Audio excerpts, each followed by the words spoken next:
Okay, so yung constant variable, yung constant variable naman, ano siya, tawag nito, hindi niyo pwedeng iba yung variable. So, di ba, int, so age is equal to 10.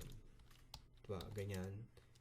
Tapos yung age, yung variable, pwede nyo ibahin yung ano niya, value. So, kapag constants naman, so, constant na keyword ang gagamitin nyo.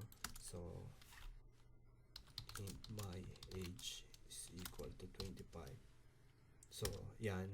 Pag ginamit nyo yung my, pag pinalit nyo yung value niya,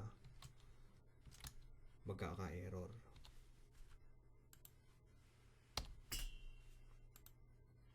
Ayun na. So, hindi nyo pwedeng baguhin yung value ng constant.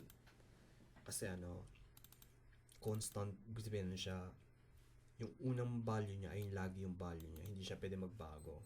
So, ayun yung dapat tandaan nyo. Gagamitin nyo yung constant. Saan gagamitin yung constant? Kapag, for example, ano, gusto nyo yung file fat na hindi dapat magbabago yung ano niya.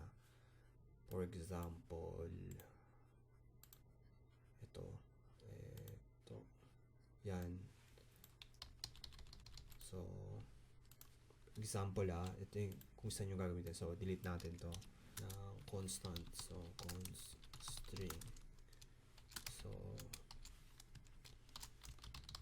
for example, sa pangalan, string name.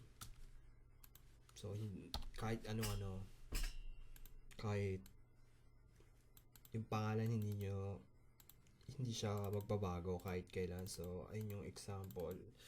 So, kailan nyo gagamitin yung ano, constant. So, pag kailangan nyo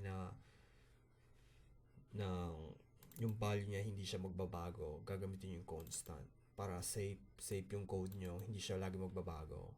So, para matandaan nyo, laging yung constant gagamitin kasi, for example, di ba pi, 3.4 yon.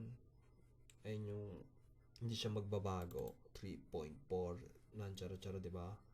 So, ayun yung constant sa, gagamitin nyo yung variable na hindi dapat magbabago. Isa lang yung value niya talaga. So, yun. Doon tayo sa next tutorial.